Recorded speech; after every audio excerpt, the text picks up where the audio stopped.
Produce Safety Alliance sanitizer list is a reference to help growers and educators choose an EPA-labeled antimicrobial pesticide appropriate for their operations needs.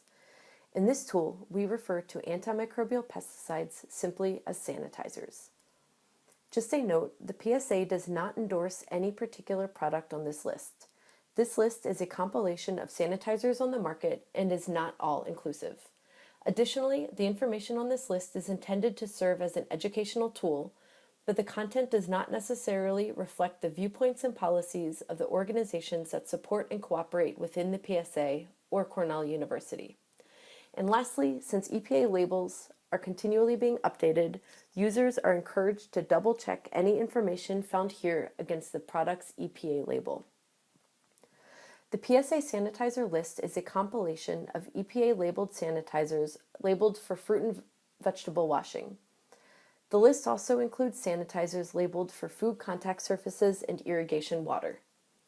Looking at the tool, the PSA sanitizer list is divided into 4 sections: the main page, which is what we see here, active ingredients, label information, and product information. The 4 sections can be explored by clicking through the buttons at the top of the columns. This first tab in the PSA sanitizer list is the main page. The top left corner displays the date that this list was last revised. The PSA will update this list at least annually, and this revision date can be checked to ensure that the most updated version of the list is used. You will see that the main page consists of 2 columns: trade name and other trade names. The trade name column includes the EPA registered name of the sanitizer. These names are listed as they appear on the federal EPA label. The second column, other trade names, includes alternative names that the product may be marketed under. These names are also listed as they appear on the EPA label. One of the most useful parts of this tool is the filter function.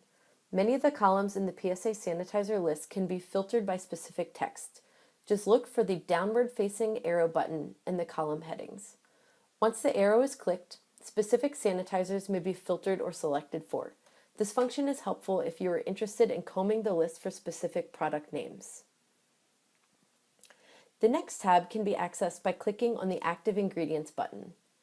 Just as in the first tab, the trade name column is found on the left, and there is also a button to return to the main page. Each of the pink columns contain information on the sanitizer's active ingredient and strength. The majority of active ingredients on the PSA sanitizer list are oxidizers, including hypochlorites and peroxyacetic acid, or PAA. Just as a reminder, this sheet will allow you to filter the list by a specific active ingredient. When working with a grower who is only interested in peroxyacetic acid sanitizers, you can filter this list by clicking the arrow under Oxidizers. The drop-down menu will list several options. Uncheck the Select All options and choose PAA with hydrogen peroxide. Once the filter is selected, you can see that only PAA products are listed. The next section of the PSA sanitizer list can be accessed by clicking on the Label Information button. This sheet is probably where users will spend the most time. The label information sheet is separated into 2 primary categories: Approvals and Registrations and EPA Label. Under Approvals and Registrations, the first column lists the product's EPA registration number as it appears on the EPA label. The registration number is specific to the sanitizer and can be useful when searching for more information on the product.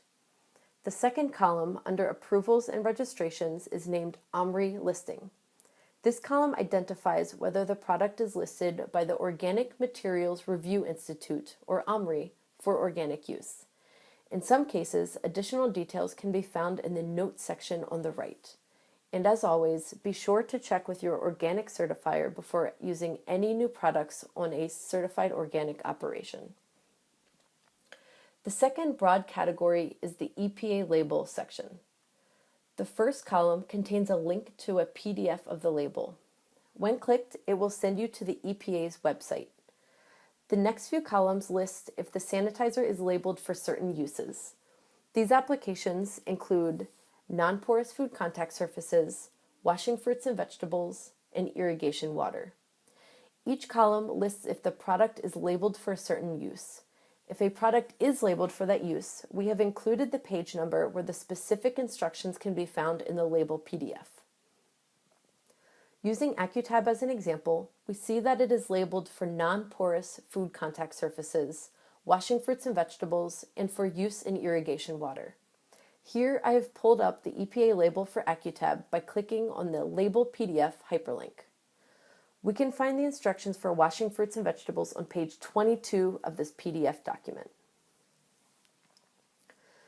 The fifth column under the broad EPA label category lists whether the product is labeled to control public health organisms. These organisms may include pathogens such as Salmonella enterica and Listeria monocytogenes. If a sanitizer is labeled for public health organisms, the specific use is listed in the column.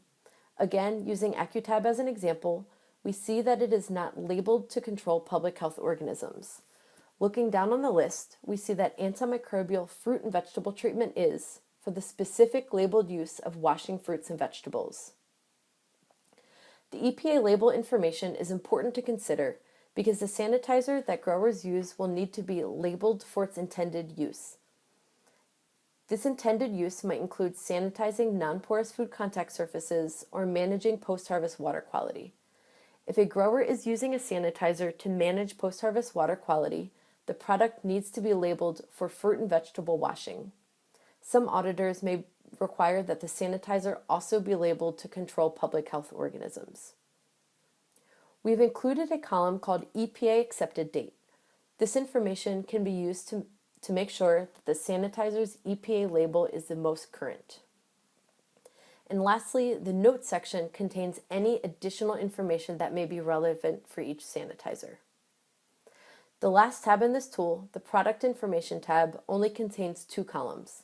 The first column is a quantity of product purchasable pulled directly from the EPA label. This information may be useful if a grower only needs a small amount of sanitizer or vice versa.